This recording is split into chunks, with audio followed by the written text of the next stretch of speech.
There's a pattern that's about to play out in front of 5 billion people, and nobody sees it coming. June 2026, somewhere in North America, a stadium holds 80,000 screaming fans. The World Cup final, the biggest sporting event on Earth, half the planet watching on screens. The energy is electric. The unity is overwhelming. The spectacle is unlike anything you've ever seen. Now flash back 2,000 years. Rome, 80 AD.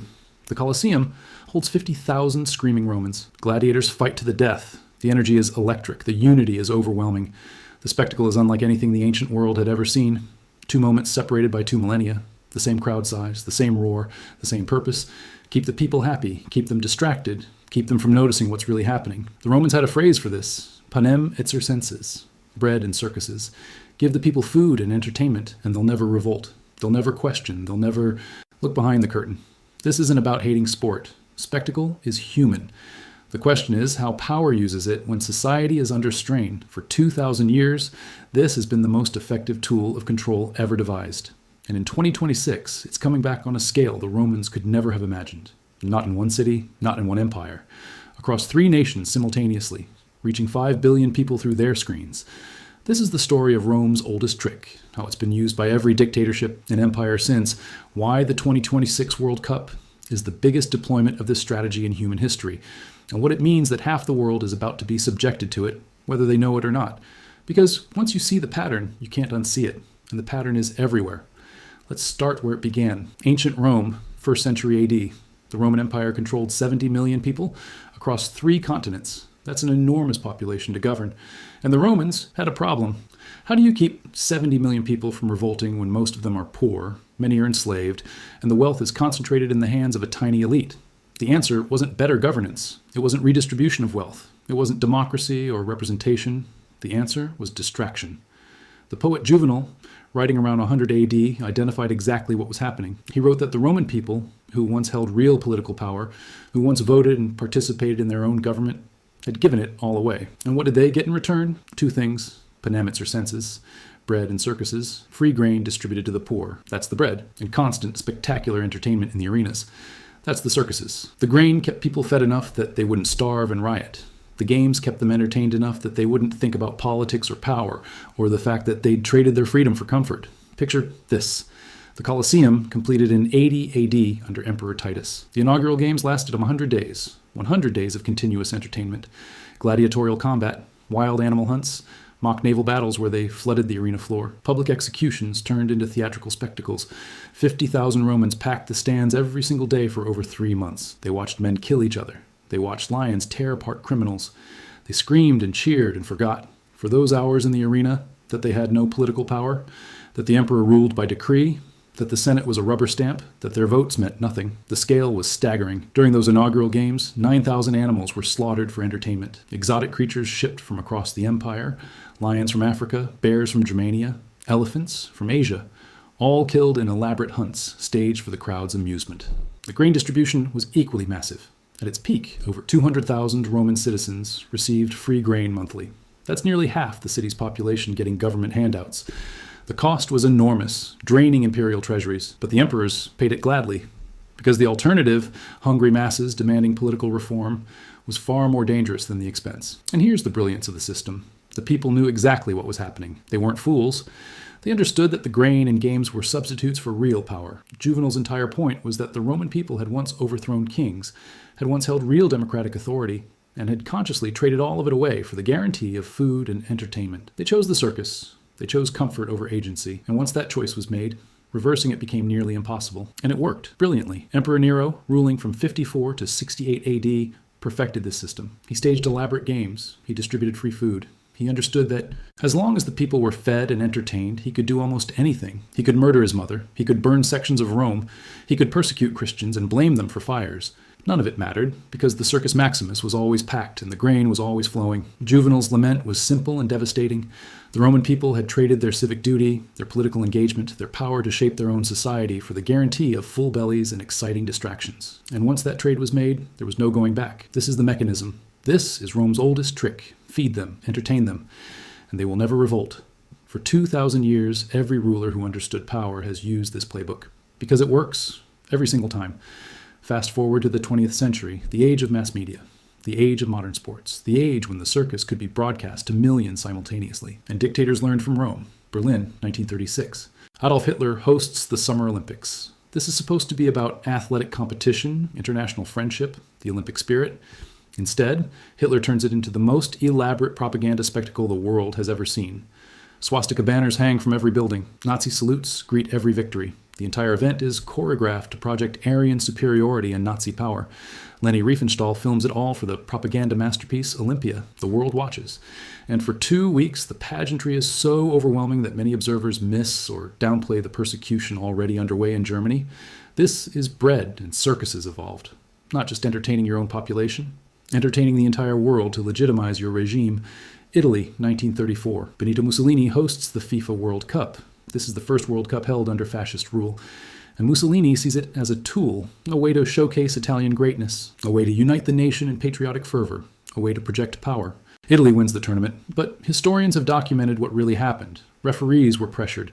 Opponents were intimidated. The Italian team played in black shirts, the color of fascism. Mussolini personally intervened to ensure victory. The entire tournament was rigged to deliver the spectacle he needed. Italy triumphant, fascism vindicated, the masses ecstatic.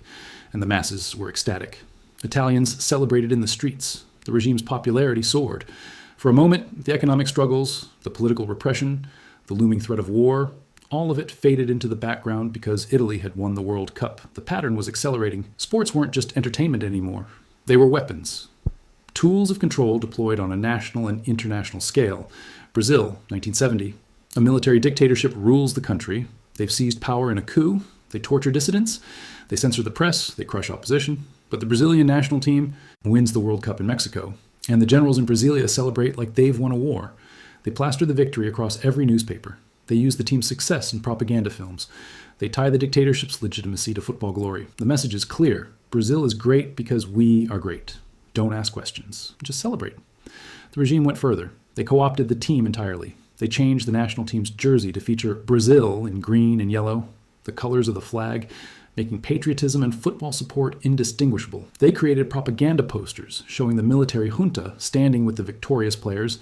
They broadcast government-produced documentaries showing Brazil's triumph as evidence of the nation's strength under military rule. The slogan became, "Nobody can stop Brazil now." It was meant to be about football, but the dictatorship made sure everyone understood it was also about them. The military, the nation, the team, all merged into one narrative of inevitable greatness. And Brazil celebrates. The country erupts in joy. The military regime, which should be despised, is temporarily beloved, because the people have their circus, the greatest football team ever assembled. Pelé, Jairzinho, Gerson, Tostão. A team so dominant they won every match. A team so beautiful to watch that people forgot, for those weeks, what was happening in the basement interrogation rooms.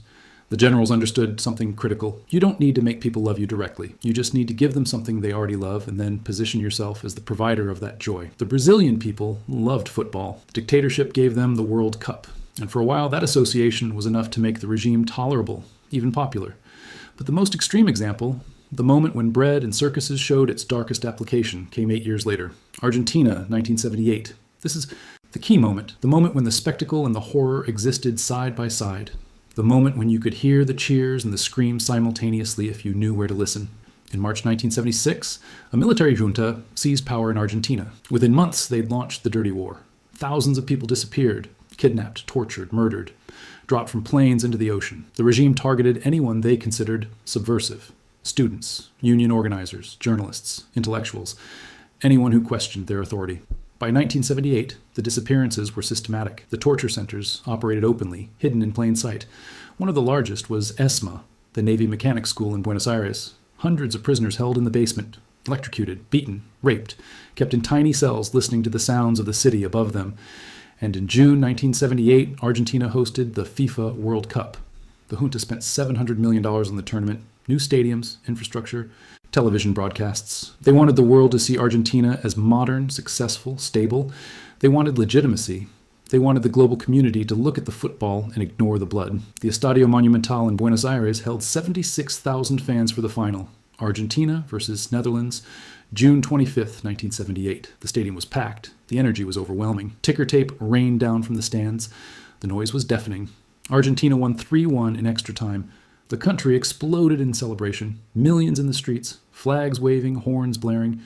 It was the greatest moment in Argentine sports history. But here's what most people didn't know. Here's what the television cameras didn't show. ESMA, the torture center, was less than 3 miles from the stadium, close enough that prisoners could hear the roar of the crowd, close enough that the sounds of celebration mixed with the sounds of suffering. Survivors have described what it was like. Emaciated prisoners, some barely conscious from torture, forced by their guards to listen to the match on smuggled radios. Every time Argentina scored, their captors cheered.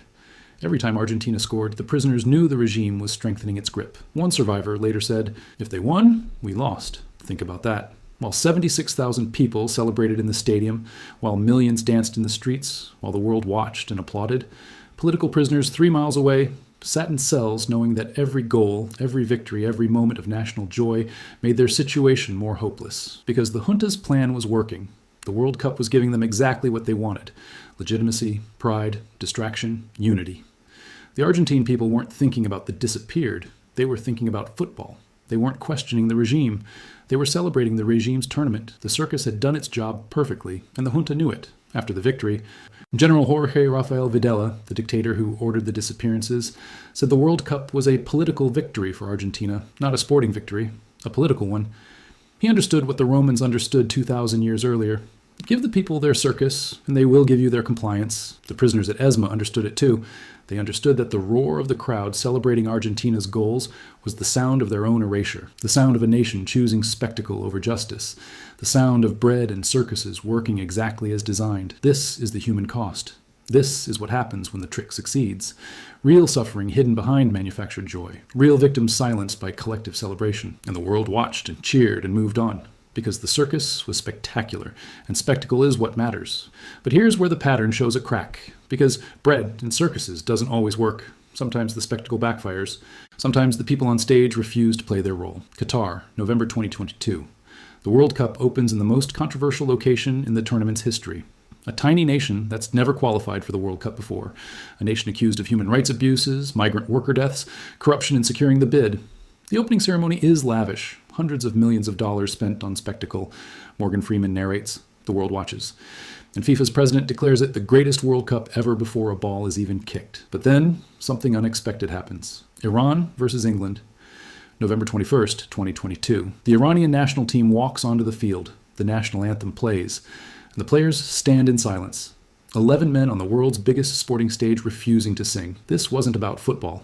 This was about Mahsa Amini, a 22-year-old woman who died in police custody in Iran 3 months earlier for allegedly wearing her hijab improperly. Her death sparked massive protests across Iran. Women burning hijabs, students marching, the government responding with violence, hundreds killed, thousands arrested. And now the Iranian players, with billions watching, refused to sing their government's anthem. It was a silent act of defiance, a statement of solidarity with the protesters back home, a rejection of their role in the circus. The camera cut to their faces. Some were crying. Some stared straight ahead. The stadium was silent. And for a moment, the entire spectacle of the World Cup, the entertainment, the distraction, all of it was pierced by reality. The Iranian regime had wanted the team to be a source of national pride. They'd wanted the World Cup to be a distraction from the protests. They'd wanted their own bread and circuses moment. Instead, the players turned the circus into a platform for resistance. They used the spectacle to amplify the voices the regime was trying to silence. And it mattered. That one moment, that one silent protest, reached more people than any street demonstration could. It became global news. It gave courage to protesters in Iran. It embarrassed the regime on the world stage. The trick had failed. The players had refused to be props. The audience had witnessed something real instead of something manufactured. This is the hope. This is the possibility that the old pattern can be broken, that awareness can overcome distraction, that the people in the circus can speak truth instead of performing spectacle. But that was one team, one moment.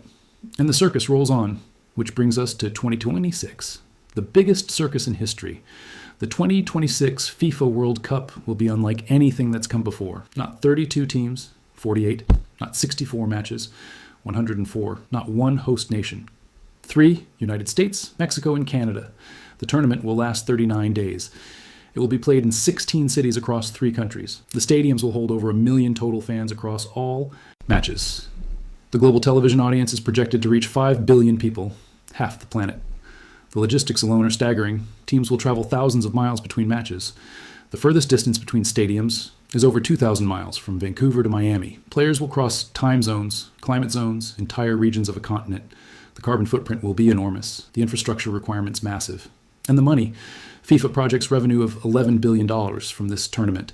That's billion with a B, more than any previous World Cup. Broadcast rights sold for billions. Sponsorship deals worth billions more.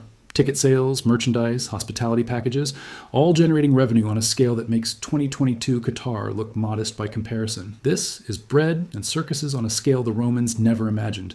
Not 50,000 people in the Colosseum, 5 billion people in their homes, at watch parties and public squares, all tuning into the same spectacle simultaneously. And the timing couldn't be more perfect for those who understand the pattern.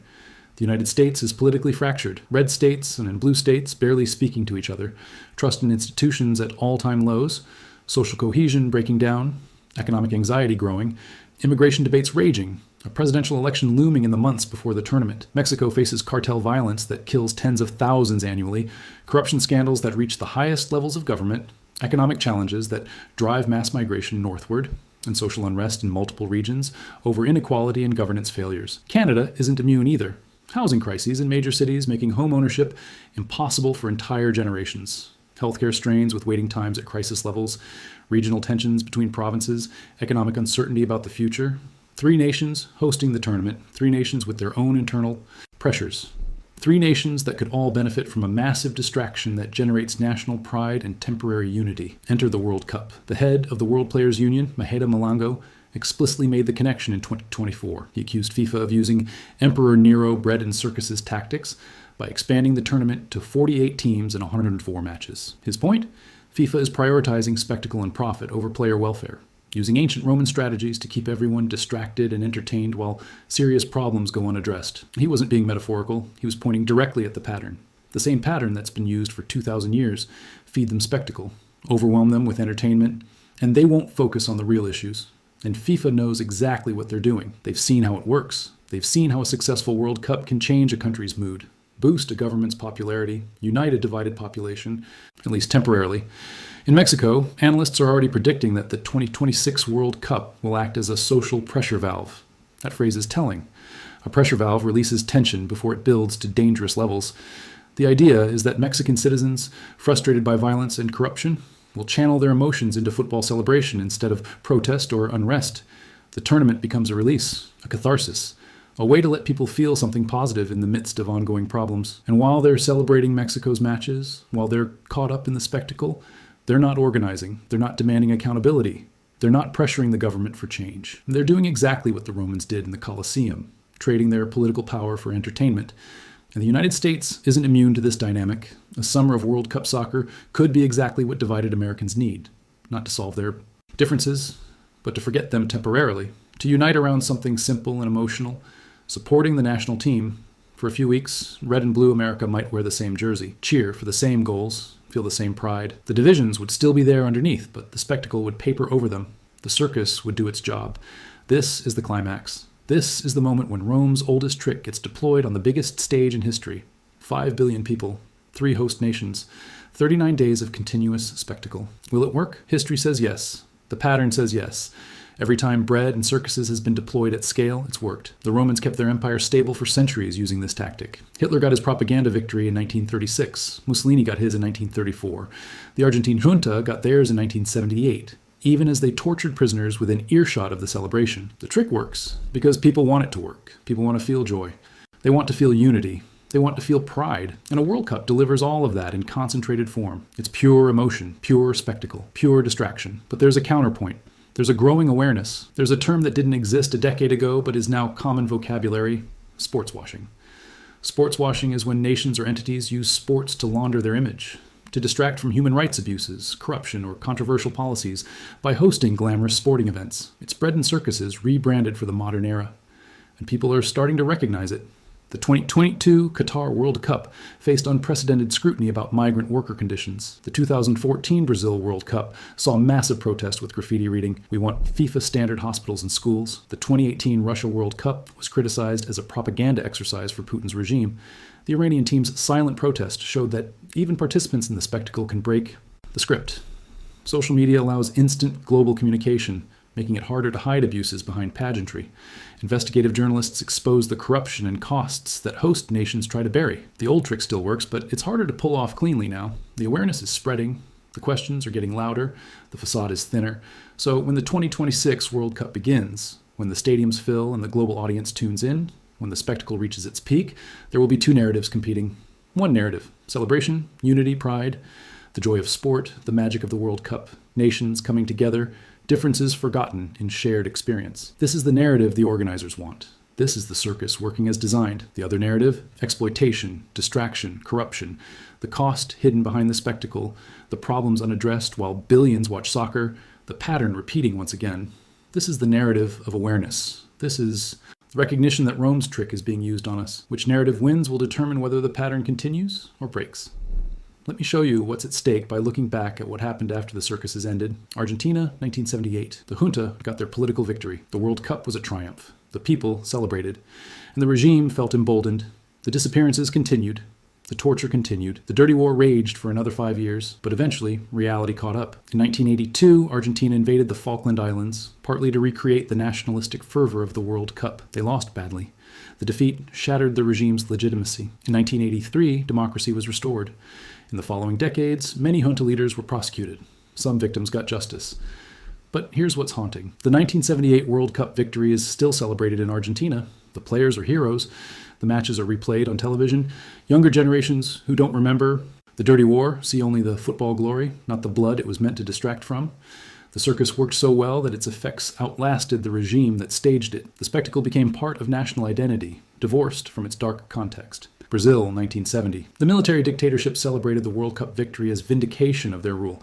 They rode that wave of popularity for years, but the economic problems they'd ignored during the celebration couldn't be ignored forever. Inflation spiraled, debt mounted, social inequality widened. The regime eventually fell in 1985. Democracy returned, yet even today, Brazilians speak of the 1970 team with reverence. The dictatorship is condemned, but the circus it provided, that's still cherished. The regime fell, but the emotional power of the spectacle they orchestrated remained, a permanent part of Brazilian football mythology. Rome itself. The emperors used bread and circuses for centuries. The Colosseum kept operating for 400 years. The grain dole continued, and for a long time it worked. Emperors rose and fell. Political systems evolved. Christianity eventually became the state religion and ended the gladiatorial games. But through all those changes, the basic bargain held: keep the people fed and entertained, and they'll stay peaceful. But the empire's fundamental problems, overextension, corruption, economic decline, military weakness, barbarian pressures on the borders, resource depletion, those didn't go away just because people were entertained. The circus could mask the problems, it couldn't solve them. The Western Roman Empire's economy was hollowing out even as the games continued.